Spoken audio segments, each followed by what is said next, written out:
For join our free courses எங்கள் இலவச படிப்புகளில் சேர contact 7871461001. WhatsApp only. Send your name and details. WhatsApp மட்டும். உங்கள் பெயர் மற்றும் விவரங்களை அனுப்பவும்.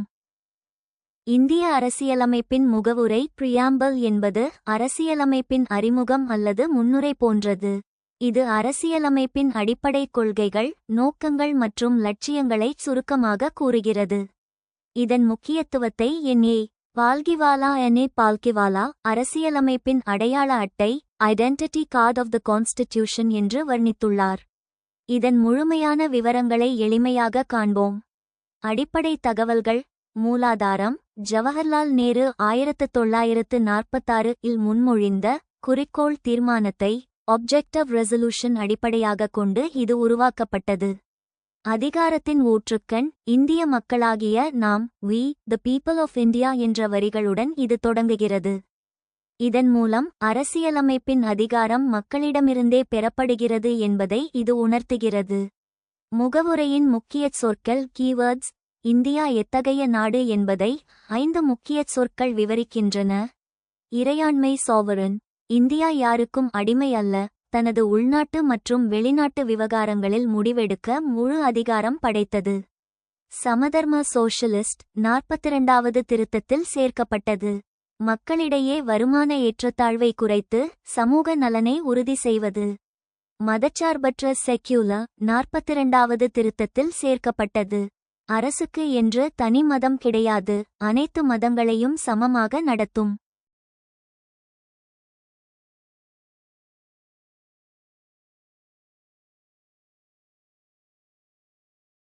ஜனநாயக டெமோக்ராட்டிக் மக்கள் தங்கள் ஆட்சியாளர்களை தேர்தல் மூலம் தேர்ந்தெடுக்கும் முறை.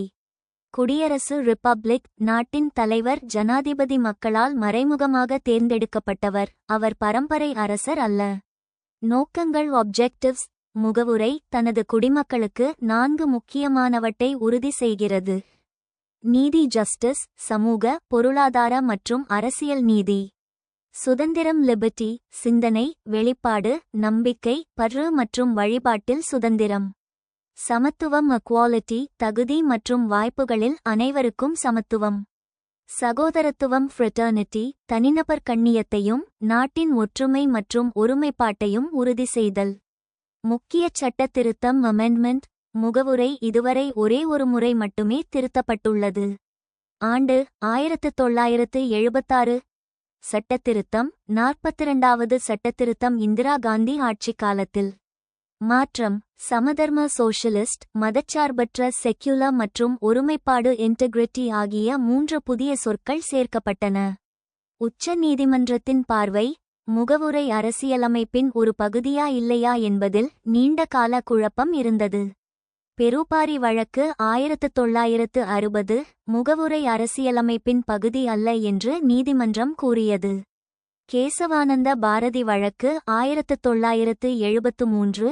தீர்ப்பை மாற்றி முகவுரை அரசியலமைப்பின் ஒருங்கிணைந்த பகுதி இன்டெக்ரல் பார்ட் என்றும் அதை திருத்தலாம் அடிப்படை கட்டமைப்பை மாற்றாமல் என்றும் வரலாற்றுச் சிறப்புமிக்க தீர்ப்பை வழங்கியது.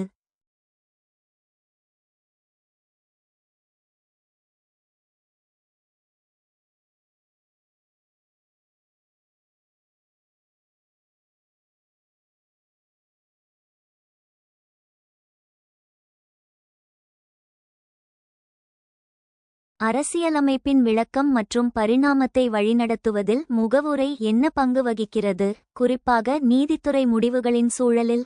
இந்திய அரசியலமைப்பின் முகவுரை பிரியாம்பல் என்பது வெறும் அறிமுக உரை மட்டுமல்ல, அது அரசியலமைப்பின் ஆன்மா மற்றும் அடையாள அட்டை ஆகும்.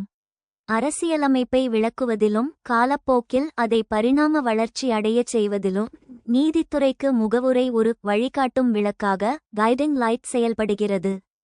குறிப்பாக நீதித்துறை முடிவுகளின் அடிப்படையில் இதன் பங்கை நாம் 3 முக்கிய கோணங்களில் பார்க்கலாம். அரசியலமைப்பை விளக்குவதற்கான திறவுகோல் இன்டர்பிரிட்டேஷன் டூல். அரசியலமைப்பின் ஏதாவது ஒரு சட்டப்பிரிவு ஆர்டிக்கிள் தெளிவாக இல்லாமல் குழப்பமாக இருக்கும்போது அல்லது ஒரு சட்டத்திற்கு 2 அர்த்தங்கள் வரும்போது நீதிபதிகள் முகவுரையின் உதவியை நாடுகின்றனர். நோக்கத்தை அறிதல். சட்டத்தை இயற்றியவர்களின் உண்மையான நோக்கம் என்ன என்பதை அறிய முகவுரை உதவுகிறது. தெளிவுபடுத்துதல். முகவுரையில் உள்ள நீதி, சுதந்திரம், சமத்துவம் மற்றும் சகோதரத்துவம் ஆகிய உயரிய லட்சியங்களின் வெளிச்சத்தில் அந்த சட்டப்பிரிவு வாசிக்கப்பட்டு சரியான தீர்ப்பு வழங்கப்படுகிறது.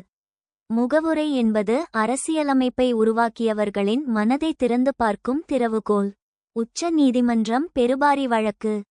நீதித்துறை முடிவுகளின் பரிணாம வளர்ச்சி எவல்யூஷன் த்ரூ கேஸ் லாஸ். முகவுரையின் அந்தஸ்து மற்றும் பயன்பாடு குறித்து உச்ச நீதிமன்றத்தின் பார்வை காலப்போக்கில் எப்படி மாறியது என்பது மிக முக்கியமானது. இதுவே அரசியலமைப்பின் பரிணாம வளர்ச்சியாகும்.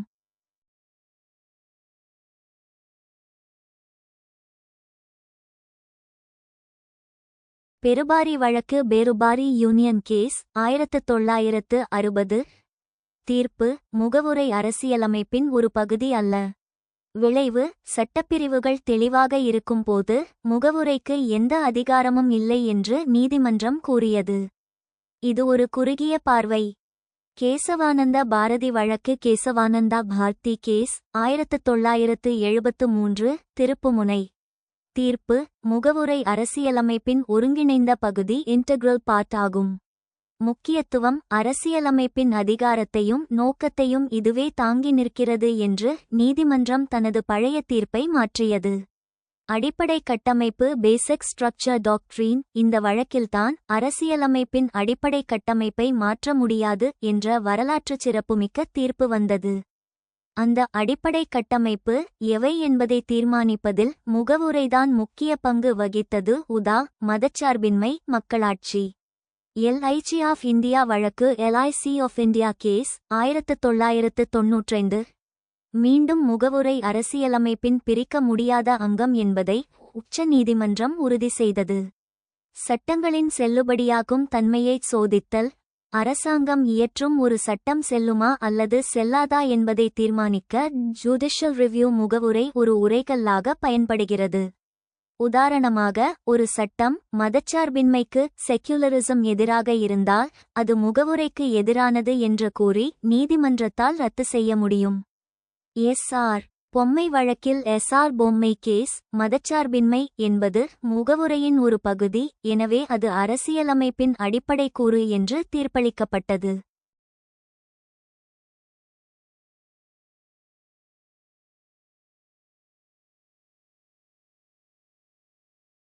சமூக நீதியை விரிவுபடுத்துதல் எக்ஸ்பாண்டிங் சோஷியல் ஜஸ்டிஸ். முகவுரையில் உள்ள சமூக, பொருளாதார மற்றும் அரசியல் நீதி என்ற வார்த்தைகளை பயன்படுத்திதான் நீதிமன்றங்கள் மக்களின் அடிப்படை உரிமைகளை ஃபண்டமெண்டல் ரைட்ஸ் விரிவுபடுத்தியுள்ளன. உதாரணமாக, பிரிவு 21 வாழ்வுரிமை என்பதை விளக்கும்போது முகவுரையில் உள்ள கண்ணியம், டிக்னிட்டி என்ற சொல்லை பயன்படுத்தி கௌரவமாக வாழ்வதே வாழ்வுரிமை என்று நீதிமன்றம் புதிய பரிமாணத்தை கொடுத்தது. முடிவுரை. முகவுரைக்கு என்று தனிப்பட்ட அதிகாரம் இல்லை. It is not a source of power. அதை தனியாக நீதிமன்றத்தில் அமல்படுத்தவும் முடியாது. ஆனால் மற்ற சட்டப்பிரிவுகளை விளக்கவும் அரசியலமைப்பை உயிரோட்டமுள்ள ஆவணமாக லிவிங் டாக்குமெண்ட் வைத்திருக்கவும் அது ஒரு கலங்கரை விளக்கமாகச் செயல்படுகிறது. What role does the preamble play in guiding the interpretation and evolution of the Constitution, especially in the context of landmark judicial decisions? அரசியலமைப்பின் விளக்கம் மற்றும் பரிணாமத்தை வழிநடத்துவதில் முகவுரை என்ன பங்கு வகிக்கிறது, குறிப்பாக நீதித்துறை முடிவுகளின் சூழலில்? The preamble to the Indian Constitution plays a significant role in guiding the interpretation and evolution of the Constitution. இந்திய அரசியலமைப்பின் முகவுரை அரசியலமைப்பின் விளக்கம் மற்றும் பரிணாமத்தை வழிநடத்துவதில் குறிப்பிடத்தக்க பங்கை வகிக்கிறது. Guiding principles வழிகாட்டும் கொள்கைகள். Reflects constitutional values. The preamble reflects the fundamental values and principles of the Constitution, such as justice, liberty, equality, and fraternity. அரசியலமைப்பு மதிப்புகளை பிரதிபலிக்கிறது. முகவுரை நீதி, சுதந்திரம், சமத்துவம் மற்றும் சகோதரத்துவம் போன்ற அரசியலமைப்பின் அடிப்படை மதிப்புகள் மற்றும் கொள்கைகளை பிரதிபலிக்கிறது.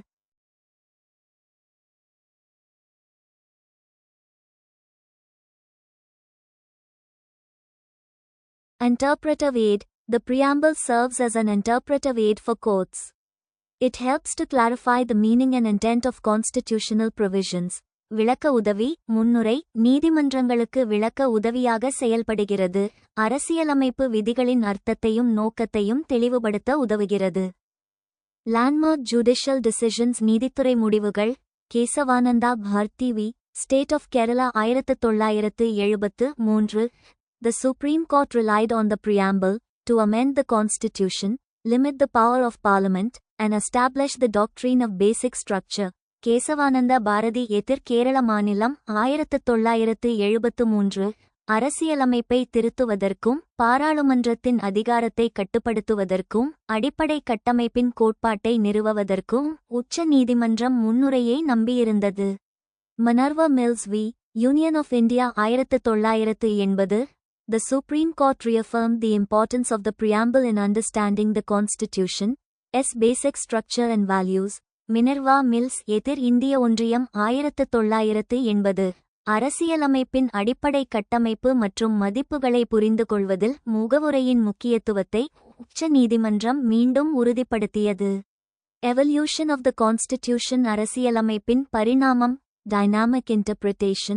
The preamble's principles allow for dynamic interpretation and enable the Constitution to adapt to changing societal needs and values. இயக்கவியல் விளக்கம். முகவுரையின் கொள்கைகள் மாறும் விளக்கத்தை அனுமதிக்கின்றன, மாறிவரும் சமூக தேவைகள் மற்றும் மதிப்புகளுக்கு ஏற்ப அரசியலமைப்பை மாற்றியமைக்க உதவுகின்றன. Protection of fundamental rights. The preamble's emphasis on justice, liberty, and equality. It guided the expansion of fundamental rights and freedoms. அடிப்படை உரிமைகளை பாதுகாத்தல். முகவுரை நீதி, சுதந்திரம் மற்றும் சமத்துவத்தை வலியுறுத்துகிறது.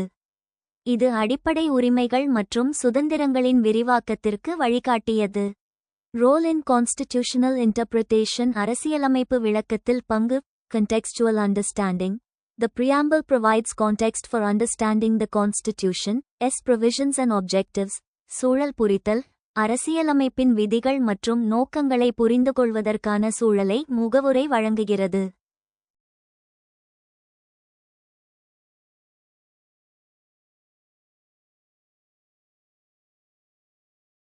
Purposive interpretation. The preamble's principles guide purposive interpretation. It ensures that constitutional provisions are interpreted in a manner consistent with the Constitution's objectives. நோக்க விளக்கம். முன்னுரையின் கொள்கைகள் நோக்க விளக்கத்தை வழிநடத்துகின்றன. அரசியலமைப்பு விதிகள் அரசியலமைப்பின் நோக்கங்களுக்கு ஒத்துப்போகும் வகையில் விளக்கப்படுவதை இது உறுதி செய்கின்றன. முகவுரையில் குடியரசு என்ற வார்த்தையுடன் இணைக்கப்பட்டுள்ள வார்த்தைகள் பற்றி விவாதிக்கவும். தற்போதைய சூழ்நிலையில் அவை பாதுகாக்கத்தக்கவையா? இந்திய அரசியலமைப்பின் முகவுரையில் பிரியாம்பிள் குடியரசு ரிபப்ளிக் என்ற வார்த்தைக்கு முன்னால் அதனை வரையறுக்கும் விதமாக 4 மிக முக்கியமான வார்த்தைகள் இணைக்கப்பட்டுள்ளன. அவை வரிசைப்படி இறையாண்மையுள்ள, சமதர்ம, மதச்சார்பற்ற, மக்களாட்சி, சாவரன், சோஷலிஸ்ட், செக்யுலர், டெமோக்ராட்டிக் குடியரசு என்பதாகும். இந்த ஒவ்வொரு வார்த்தையையும் தற்போதைய அரசியல் மற்றும் பொருளாதார சூழலில் அவை எவ்வளவு தூரம் பாதுகாக்கத்தக்கவை டிஃபென்சபிள் என்பதையும் கீழே விரிவாக விவாதிக்கலாம். இறையாண்மையுள்ள சாவரன் பொருள் இந்தியா தனக்குள்ளோ அல்லது வெளியிலிருந்தோ எந்த ஒரு அந்நிய சக்தியின் கட்டுப்பாட்டிலும் இல்லை. தனது உள்நாட்டு மற்றும் வெளியுறவுக் கொள்கைகளை தானே தீர்மானிக்கும் முழு அதிகாரம் கொண்டது.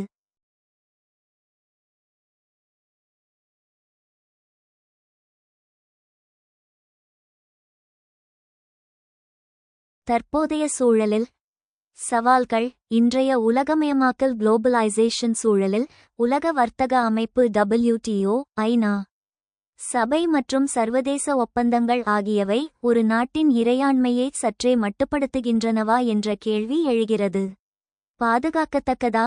ஆம், இந்தியா இன்றும் தனது இறையாண்மையை வலுவாக கடைப்பிடிக்கிறது.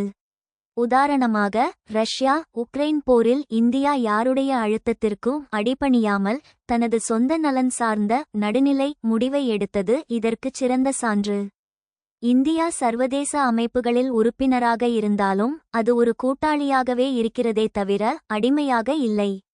சமதர்ம சோஷலிஸ்ட் பொருள் இது 1976 இல் 42வது திருத்தத்தின் மூலம் சேர்க்கப்பட்டது. இதன் பொருள் கம்யூனிசம் போன்ற முழுமையான அரசுடைமை அல்ல, இது ஜனநாயகச் சமதர்மம். வறுமை, அறியாமை மற்றும் சமத்துவமின்மையை ஒழித்து கலப்பு பொருளாதாரத்தை மிக்ஸ்ட் எக்கானமி பின்பற்றுவதாகும். தற்போதைய சூழலில் சவால்கள் 1991 இல் அறிமுகப்படுத்தப்பட்ட தாராளமயமாக்கல் மற்றும் தனியார்மயமாக்கல் எல்பிஜி ரிஃபார்ம்ஸ் கொள்கைக்குப் பிறகு இந்த வார்த்தை அதிக விமர்சனத்திற்கு உள்ளானது. அரசு துறைகள் தனியாருக்கு விற்கப்படுவதால் சமதர்மம் செத்துவிட்டதா என்ற விவாதம் உள்ளது. பாதுகாக்கத்தக்கதா? ஒரு புதிய வடிவத்தில் ஆம். பொருளாதாரம் முதலாளித்துவத்தை நோக்கிச் சென்றாலும் அரசின் கொள்கைகள் இன்றும் மக்கள் நல அரசை வெல்ஃபேர் ஸ்டேட் சார்ந்தே உள்ளன. இலவச உணவு தானியங்கள், மகாத்மா காந்தி ஊரக வேலைவாய்ப்பு திட்டம் MGNREGA, ஆயுஷ்மான் பாரத் மருத்துவம் போன்ற திட்டங்கள் சமதர்ம கொள்கை இன்னும் உயிர்ப்புடன் இருப்பதை காட்டுகின்றன.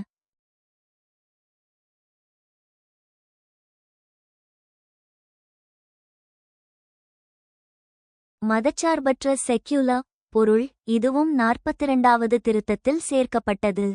இந்திய அரசுக்கென்று எந்த மதமும் கிடையாது. அனைத்து மதங்களையும் சமமாக மதித்தல் மற்றும் பாதுகாத்தல் சர்வதர்ம சமபாவம் என்பதே இதன் பொருள். தற்போதைய சூழலில் சவால்கள். தற்போதைய அரசியல் சூழலில் இதுவே மிகவும் விவாதிக்கப்படும் வார்த்தை. மத அடிப்படையிலான அரசியல், வகுப்புவாத மோதல்கள் மற்றும் பொது சிவில் சட்டம் UCC குறித்த விவாதங்கள் மதச்சார்பின்மைக்குச் சவாலாக கருதப்படுகின்றன. பாதுகாக்கத்தக்கதா? கண்டிப்பாக ஆம். அரசியல் களத்தில் மாற்றங்கள் இருந்தாலும் அரசியலமைப்பு ரீதியாக மதச்சார்பின்மை இந்தியாவின் அடிப்படை கட்டமைப்பின் பேசிக் ஸ்ட்ரக்சர் ஒரு பகுதியாகும்.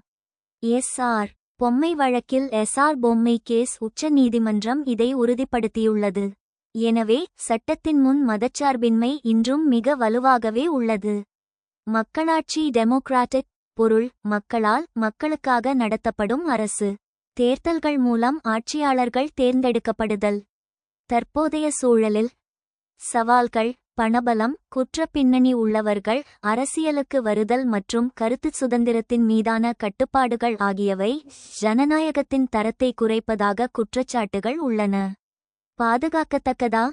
ஆம். உலகின் மிகப்பெரிய ஜனநாயக திருவிழா தேர்தல் இன்றும் இந்தியாவில் முறையாக நடக்கிறது. ஆட்சி மாற்றங்கள் அமைதியாக நிகழ்கின்றன.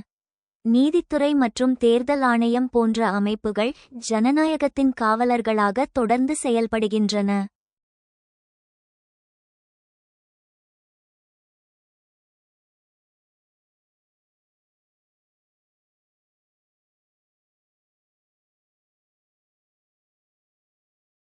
குடியரசு ரிப்பப்ளிக் இணைக்கப்பட்டுள்ள வார்த்தை.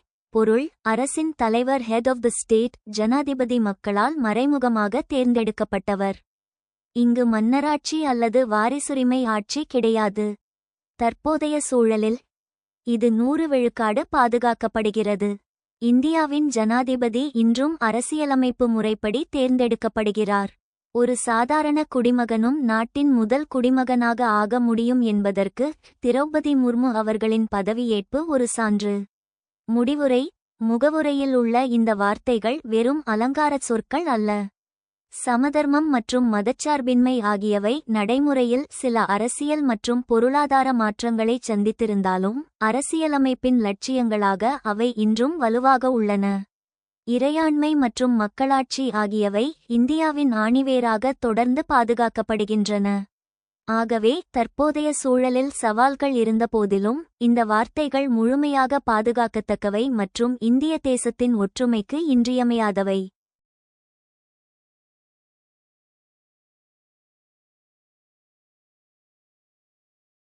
Discuss each adjective attached to the word republic in the preamble. Are they defendable in the present circumstances? முகவுரையில் குடியரசு என்ற வார்த்தையுடன் இணைக்கப்பட்டுள்ள வார்த்தைகள் பற்றி விவாதிக்கவும். தற்போதைய சூழ்நிலையில் அவை பாதுகாக்கத்தக்கவையா? The preamble to the Indian Constitution describes India as a sovereign, socialist, secular, democratic republic. இந்திய அரசியலமைப்பின் முகவுரை இந்தியாவை இறையாண்மை, சோசலிச, மதச்சார்பற்ற, ஜனநாயக குடியரசு என்று விவரிக்கிறது. Sovereign இறையாண்மை. Meaning, India is free to make its own laws and policies. India is free from external control or influence. பொருள், இந்தியா தனது சொந்த சட்டங்களையும் கொள்கைகளையும் உருவாக்க சுதந்திரமாக உள்ளது.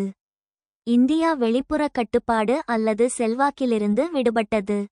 Defendability. India's sovereignty is still intact, with the country making its own decisions on domestic and foreign policies. However, challenges such as globalization, economic dependencies, and external pressures are testing the extent of this sovereignty. பாதுகாக்கத்தக்க தன்மை. இந்தியாவின் இறையாண்மை இன்னும் அப்படியே உள்ளது. உள்நாட்டு மற்றும் வெளியுறவுக் கொள்கைகளில் நாடு அதன் சொந்த முடிவுகளை எடுக்கிறது. இருப்பினும், உலகமயமாக்கல், பொருளாதார சார்புகள் மற்றும் வெளிப்புற அழுத்தங்கள் போன்ற சவால்கள் இந்த இறையாண்மையின் அளவை சோதிக்கின்றன. Socialist. Meaning, it emphasizes social and economic justice. A commitment to reduce economic inequalities and promoting social welfare by government intervention in the economy. பொருள், இது சமூக மற்றும் பொருளாதார நீதியை வலியுறுத்துகிறது. பொருளாதாரத்தில் அரசு தலையிடுவதன் மூலம் பொருளாதார ஏற்றத்தாழ்வுகளை குறைப்பதற்கும் சமூக நலனை மேம்படுத்துவதற்கும் உறுதிப்பாட்டை குறிக்கிறது.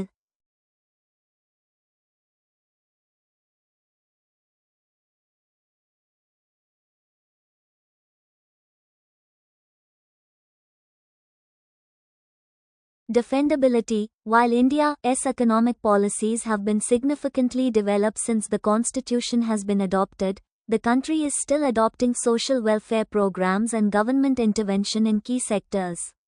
However, the interpretation of socialism has adapted over time, and the current economic model is more mixed, with a significant role for private enterprise. பாதுகாக்கத்தக்க தன்மை. அரசியலமைப்பு ஏற்றுக்கொள்ளப்பட்டதிலிருந்து இந்தியாவின் பொருளாதார கொள்கைகள் கணிசமாக வளர்ச்சியடைந்திருந்தாலும் நாடு இன்னும் சமூக நலத்திட்டங்களையும் முக்கிய துறைகளில் அரசு தலையீட்டையும் பின்பற்றுகிறது. இருப்பினும், சோசலிசத்தின் விளக்கம் காலப்போக்கில் தழுவி வருகிறது.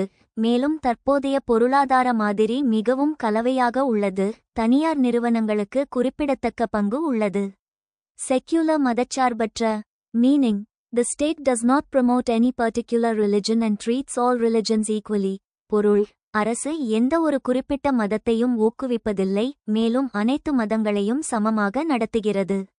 Defendability. India's secular organization is in crisis due to increasing religious tensions and various factors, including political polarization. However, the secular policies of the constitution are a source of the administration of the country. பாதுகாக்கத்தக்க தன்மை. அதிகரித்து வரும் மத பதட்டங்கள் மற்றும் அரசியல் துருவமுனைப்பு உள்ளிட்ட பல்வேறு காரணிகளால் இந்தியாவின் மதச்சார்பற்ற அமைப்பு நெருக்கடியில் உள்ளது. இருப்பினும், அரசியலமைப்பின் மதச்சார்பற்ற கொள்கைகள் நாட்டின் நிர்வாகத்தின் ஆதாரமாகும். Democratic. ஜனநாயகம். Meaning, power is vested in the people. They elect their representatives to govern them. பொருள், அதிகாரம் மக்களிடமே உள்ளது. அவர்கள் தங்களை ஆள தங்கள் பிரதிநிதிகளை தேர்ந்தெடுக்கிறார்கள். Defendability. India's democratic institutions and processes are robust, with regular elections and a vibrant civil society. However, challenges such as political polarization, corruption, and erosion of trust in institutions threaten the health of democracy. பாதுகாக்கத்தக்க தன்மை.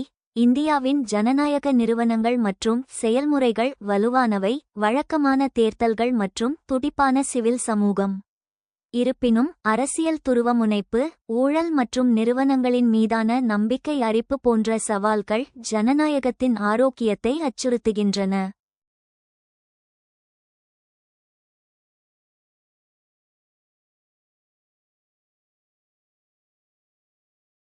Republic. குடியரசு. Meaning, India is not ruled by a monarch. It is governed by elected representatives. பொருள், India ஒரு மன்னரால் ஆளப்படுவதில்லை. தேர்ந்தெடுக்கப்பட்ட பிரதிநிதிகளால் ஆளப்படுகிறது. Defendability. President serving as the head of country and elected representatives holding power. பாதுகாக்கத்தக்க தன்மை. ஜனாதிபதி நாட்டின் தலைவராகவும் தேர்ந்தெடுக்கப்பட்ட பிரதிநிதிகள் அதிகாரத்தை வைத்திருப்பவராகவும் இருக்கிறார். Conclusion. While India's republican character and democratic institutions are well established, the other adjectives attached to the word republic in the preamble face challenges in the present circumstances. The country continues to navigate complex issues related to sovereignty, socialism, and secularism, and the interpretation of these concepts evolves over time.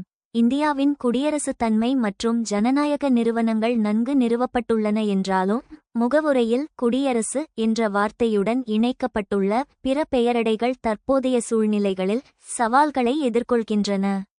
நாடு இறையாண்மை, சோசலிசம் மற்றும் மதச்சார்பின்மை தொடர்பான சிக்கலான பிரச்சினைகளை தொடர்ந்து கையாள்கிறது, மேலும் இந்த கருத்துகளின் விளக்கம் காலப்போக்கில் உருவாகிறது.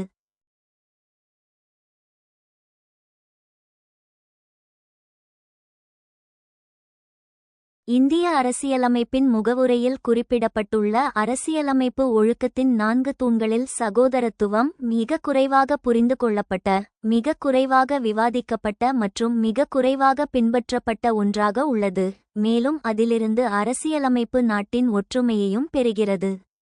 விளக்குங்கள். Doctor B.R.. அம்பேத்கர் அவர்கள் அரசியல் நிர்ணய சபையில் ஆற்றிய இறுதி உரையின் சாராம்சத்தை இந்த கூற்று மிகத் துல்லியமாக பிரதிபலிக்கிறது. இந்திய அரசியலமைப்பின் முகவுரையில் உள்ள 4 தூண்களான நீதி, சுதந்திரம், சமத்துவம் மற்றும் சகோதரத்துவம் ஆகியவற்றில் சகோதரத்துவம், ஃப்ரெட்டர்னிட்டி என்பதுதான் மிக முக்கியமான ஆனால் மிகவும் புறக்கணிக்கப்பட்ட ஒரு அம்சமாகும். இதை ஏன் மிகக் குறைவாக புரிந்து கொள்ளப்பட்ட மற்றும் பின்பற்றப்பட்ட ஒன்று என்று அழைக்கிறோம் என்பதையும், தேசத்தின் ஒற்றுமைக்கு இது எப்படி ஆதாரம் என்பதையும் கீழே விரிவாக காணலாம். சகோதரத்துவம் ஒரு சட்டமல்ல, ஒரு உணர்வு. Not a law, but a feeling. நீதி, சுதந்திரம் மற்றும் சமத்துவம் ஆகியவற்றை சட்டங்கள் மூலமோ அல்லது நீதிமன்றங்கள் மூலமோ ஓரளவுக்கு நிலைநாட்டிவிட முடியும். யாராவது உங்கள் சுதந்திரத்தை பறித்தால் நீதிமன்றம் செல்லலாம். சமத்துவம் மறுக்கப்பட்டால் சட்டம் போராடும். ஆனால் சகோதரத்துவம் என்பது ஒரு மனநிலை, ஸ்டேட் ஆஃப் மைண்ட். என் சக குடிமகன் என் சகோதரன் என்ற உணர்வு ஒருவரின் மனதில் தானாகத் தோன்ற வேண்டும். இதை எந்த சட்டத்தாலும் கட்டாயப்படுத்த முடியாது. இதனால்தான் இது குறைவாக விவாதிக்கப்படுகிறது.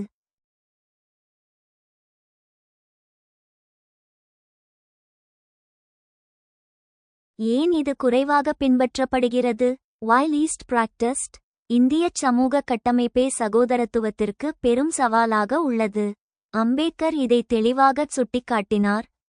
சாதி அமைப்பு, காஸ்ட் சிஸ்டம். சாதி என்பது சகோதரத்துவத்தின் நேரடி எதிரி.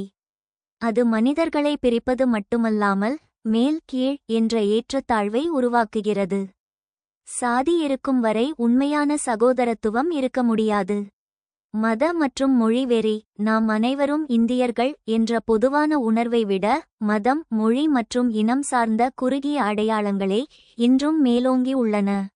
இதனால் சகோதரத்துவம் என்பது மேடையில் பேசப்படும் ஒரு வார்த்தையாக இருக்கிறதே தவிர அன்றாட வாழ்வில் பின்பற்றப்படும் ஒரு நெறியாக இல்லை. மும்மூர்த்திகளின் இணைப்புச் சங்கிலி, த க்ளூ ஆஃப் த ட்ரினிட்டி. அம்பேத்கரின் கூற்றுப்படி சுதந்திரம், சமத்துவம் மற்றும் சகோதரத்துவம் ஆகிய மூன்றும் தனித்தனியானவை அல்ல, அவை ஒரு மும்மூர்த்திகள் ட்ரினிட்டி. சகோதரத்துவம் இல்லாத சமத்துவம் அது தனிமனித சுதந்திரத்தை அழித்துவிடும். சகோதரத்துவம் இல்லாத சுதந்திரம் அது வலிமையானவர்கள் எளியவர்களை அடக்கி ஆள வழிவகுக்கும். சகோதரத்துவம் என்ற பசை, க்ளூ இல்லையென்றால் சுதந்திரமும் சமத்துவமும் இணைந்து செயல்படாது. சகோதரத்துவம் இல்லாவிட்டால் சமூக ஒழுங்கை காக்க ஒவ்வொரு வீட்டு வாசலிலும் ஒரு காவலரை போலீஸ் கான்ஸ்டபிள் நிறுத்த வேண்டிய நிலை ஏற்படும் என்று அம்பேத்கர் எச்சரித்தார்.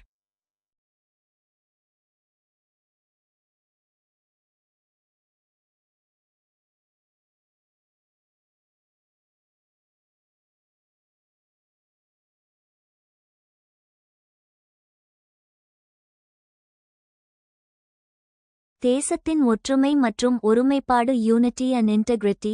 முகவுரையில் சகோதரத்துவம் என்ற வார்த்தை 2 விஷயங்களை உறுதி செய்வதாக கூறப்பட்டுள்ளது. தனிமனித கண்ணியம், டிக்னிட்டி ஆஃப் தி இண்டிவிஜுவல். தேசத்தின் ஒற்றுமை மற்றும் ஒருமைப்பாடு, unity and integrity of the nation. இதன் அர்த்தம் என்னவென்றால், ஒரு சக மனிதனை அவனது சாதி அல்லது மதத்தை பார்க்காமல் மதிக்கத் தெரிந்தால் மட்டுமே தனிமனித கண்ணியம், அவர்கள் ஒன்றிணைந்து வாழ முடியும். மக்கள் மனதளவில் ஒன்றிணைந்தால் மட்டுமே நாடு பிளவுபடாமல் இருக்கும் தேசத்தின் ஒற்றுமை. சகோதரத்துவம் இல்லாத ஒரு நாடு என்பது வெறும் மனிதர்களின் கூட்டமே, கலெக்ஷன் ஆஃப் பீப்பிள் தவிர அது ஒரு தேசம், நேஷன் ஆகாது. முடிவுரை. எனவே இந்த கூற்று முற்றிலும் சரியானது. சட்டங்களால் ஒரு நாட்டை அரசியல் ரீதியாக ஒன்றிணைக்க முடியும், பொலிட்டிக்கல் யூனிட்டி. ஆனால் சகோதரத்துவம் இருந்தால் மட்டுமே நாட்டை உளவியல் ரீதியாக ஒன்றிணைக்க முடியும், சைக்கலாஜிக்கல் யூனிட்டி. இன்று இந்தியாவில் நிலவும் பல சமூக மோதல்களுக்கும் பிரிவினைவாத சிந்தனைகளுக்கும் அடிப்படை காரணம் நாம் அரசியலமைப்பின் முதல் 3 தூண்களில் காட்டிய அக்கறையை 4வது தூணான சகோதரத்துவத்தில் காட்டத் தவறியதே ஆகும்.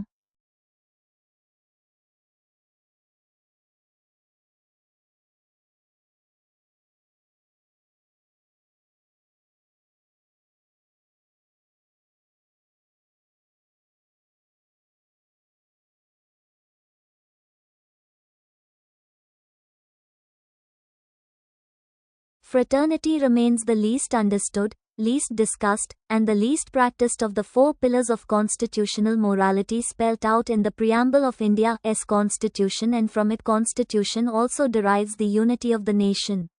Explain.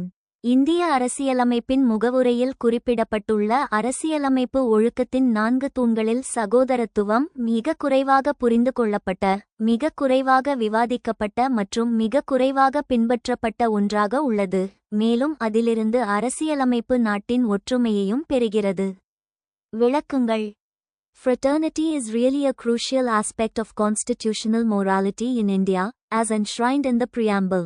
முகவுரையில் கூறப்பட்டுள்ளபடி சகோதரத்துவம் என்பது இந்தியாவில் அரசியலமைப்பு ஒழுக்கத்தின் ஒரு முக்கிய அம்சமாகும். அண்டர்ஸ்டாண்டிங் ஃப்ரெட்டர்னிட்டி, சகோதரத்துவத்தை புரிந்துகொள்வது.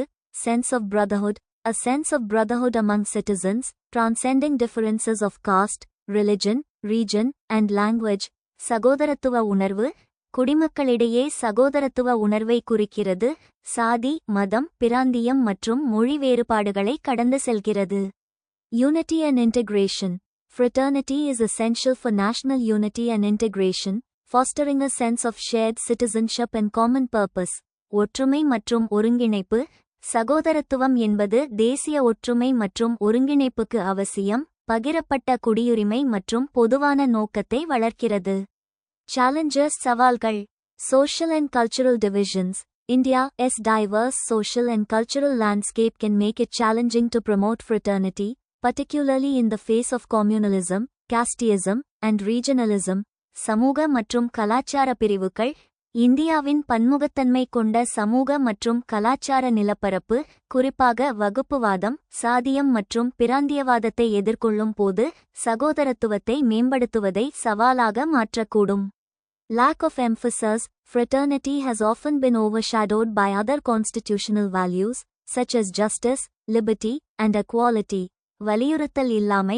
சகோதரத்துவம் பெரும்பாலும் நீதி, சுதந்திரம் மற்றும் சமத்துவம் போன்ற பிற அரசியலமைப்பு மதிப்புகளால் மறைக்கப்பட்டுள்ளது.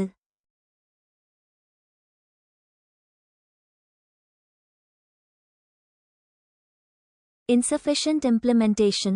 The principle of fraternity requires active promotion and implementation through education, cultural programs, and policies. போதுமான செயல்படுத்தல் இல்லாமை. சகோதரத்துவ கொள்கைக்கு கல்வி, கலாச்சார திட்டங்கள் மற்றும் கொள்கைகள் மூலம் செயலில் ஊக்குவிப்பு மற்றும் செயல்படுத்தல் தேவைப்படுகிறது. Importance, முக்கியத்துவம். Drive. B.R. Ambedkar emphasized that without fraternity, liberty and equality cannot be sustained. It builds social harmony and ensures that political democracy becomes social democracy. சகோதரத்துவம் இல்லாமல் சுதந்திரமும் சமத்துவமும் நிலைத்திருக்க முடியாது என்று டாக்டர் பி.ஆர். அம்பேத்கர் வலியுறுத்தினார். இது சமூக நல்லிணக்கத்தை உருவாக்கி அரசியல் ஜனநாயகம் சமூக ஜனநாயகமாக மாறுவதை உறுதி செய்கிறது. National unity. Fraternity is crucial for national unity, as it helps to build bridges between different communities and promotes a sense of shared citizenship. தேசிய ஒற்றுமை. சகோதரத்துவம் தேசிய ஒற்றுமைக்கு முக்கியமானது, ஏனெனில் இது வெவ்வேறு சமூகங்களுக்கிடையில் பாலங்களை உருவாக்க உதவுகிறது மற்றும் பகிரப்பட்ட குடியுரிமை உணர்வை ஊக்குவிக்கிறது. Social cohesion. Fraternity contributes to social cohesion, reducing conflicts and promoting harmony among diverse groups. சமூக ஒற்றுமை. சகோதரத்துவம் சமூக ஒற்றுமைக்கு பங்களிக்கிறது, மோதல்களை குறைக்கிறது மற்றும் பல்வேறு குழுக்களிடையே நல்லிணக்கத்தை ஊக்குவிக்கிறது. Constitutional morality. Fraternity is an essential aspect of constitutional morality, reflecting the Constitution's commitment to promoting a sense of brotherhood and shared humanity. அரசியலமைப்பு ஒழுக்கம் சகோதரத்துவம் என்பது அரசியலமைப்பு ஒழுக்கத்தின் ஒரு முக்கிய அம்சமாகும். இது சகோதரத்துவ உணர்வையும் பகிரப்பட்ட மனிதநேயத்தையும் மேம்படுத்துவதற்கான அரசியலமைப்பின் உறுதிப்பாட்டை பிரதிபலிக்கிறது. Promoting fraternity சகோதரத்துவத்தை ஊக்குவித்தல். Education and awareness. Educating citizens about the importance of fraternity and promoting cultural programs that celebrate diversity and unity. கல்வி மற்றும் விழிப்புணர்வு. சகோதரத்துவத்தின் முக்கியத்துவத்தை பற்றி குடிமக்களுக்கு கற்பித்தல் மற்றும் பன்முகத்தன்மை மற்றும் ஒற்றுமையை கொண்டாடும் கலாச்சார நிகழ்ச்சிகளை ஊக்குவித்தல்.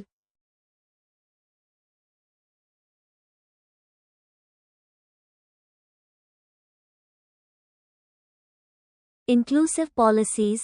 Implementing policies that promote social inclusion, equality, and justice, helping to build trust and foster a sense of brotherhood. உள்ளடக்கிய கொள்கைகள். சமூக உள்ளடக்கம், சமத்துவம் மற்றும் நீதியை ஊக்குவிக்கும் கொள்கைகளை செயல்படுத்துதல், நம்பிக்கையை வளர்க்கவும் சகோதரத்துவ உணர்வை வளர்க்கவும் உதவுதல். Community engagement.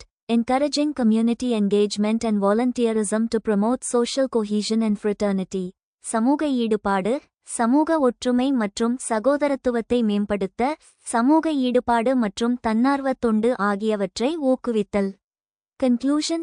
Brotherhood is the heartbeat of India's unity. Strengthening it is true political civilization. சகோதரத்துவம்தான் இந்தியாவின் ஒற்றுமையின் நெஞ்சுத்துடிப்பு.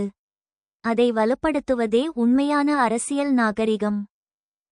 ஜனநாயகம், டெமோக்ரசி மற்றும் குடியரசு, ரிபப்ளிக் ஆகிய இரண்டு சொற்களும் அடிக்கடி ஒன்றாக பயன்படுத்தப்பட்டாலும் அரசியல் மற்றும் சட்ட ரீதியாக அவற்றுக்கிடையே நுட்பமான ஆனால் முக்கியமான வேறுபாடுகள் உள்ளன. எளிமையாகச் சொல்வதானால், ஜனநாயகம் என்பது அரசாங்கம் எப்படிச் செயல்படுகிறது, how government works என்பதை குறிக்கிறது. குடியரசு என்பது அரசு தலைவர் யார், who is the head of state என்பதை குறிக்கிறது. இதை விரிவாகவும் ஒப்பீட்டு ரீதியாகவும் கீழே காணலாம். ஜனநாயகம் டெமோக்ரசி மக்கள் ஆட்சி. ஜனநாயகம் என்பது ஆட்சி முறையில் மக்களை மையப்படுத்துவது. பொருள் பெரும்பான்மை மக்களின் விருப்பப்படி ஆட்சி நடப்பது. செயல்பாடு மக்கள் வாக்களித்து தங்கள் தலைவர்களை தேர்ந்தெடுக்கிறார்கள். அதிக வாக்குகள் பெற்றவர் ஆட்சி செய்வார். முக்கிய தத்துவம் பெரும்பான்மையே வெல்லும், மெஜாரிட்டி ரூல்.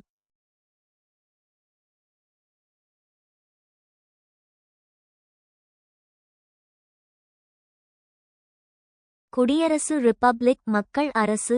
குடியரசு என்பது நாட்டின் உரிமையை மக்களிடம் வைப்பது. பொருள் நாடு என்பது ஒரு தனிநபரின் மன்னர், ராணி சொத்து அல்ல, அது பொது விவகாரம், பப்ளிக் அஃபேர். செயல்பாடு நாட்டின் மிக உயர்ந்த தலைவர் ஹெட் ஆஃப் ஸ்டேட், ஜனாதிபதி மக்களால் நேரடியாகவோ அல்லது மறைமுகமாகவோ தேர்ந்தெடுக்கப்பட்டவராக இருப்பார். அங்கு வாரிசுரிமை ஆட்சி, ஹெரிடிட்டரி மானர்கி இருக்காது. முக்கிய தத்துவம் அரசியலமைப்பு சட்டமே வெல்லும், ரூல் ஆஃப் லா. பெரும்பான்மை மக்கள் நினைத்தாலும் அரசியலமைப்பை மீறி சிறுபான்மையினரின் உரிமையை பறிக்க முடியாது. ஏன் இந்தியா இரண்டையும் தேர்ந்தெடுத்தது? இந்திய அரசியலமைப்பின் முகவுரை இந்தியாவை ஜனநாயக குடியரசு, டெமோக்ராட்டிக் ரிபப்ளிக் என்று அழைக்கிறது. ஜனநாயகம் மக்கள் கையில் அதிகாரம் இருக்க வேண்டும். குடியரசு எந்த ஒரு குடும்பமும் நாட்டைச் சொந்தம் கொண்டாடக்கூடாது மற்றும் சட்டத்திற்கு முன் அனைவரும் சமம்.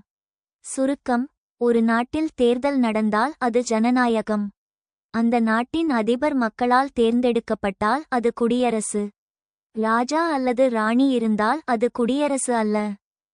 For join our free courses எங்கள் இலவச படிப்புகளில் சேர contact 7871461001. WhatsApp only. Send your name and details. WhatsApp மட்டும். உங்கள் பெயர் மற்றும் விவரங்களை அனுப்பவும்.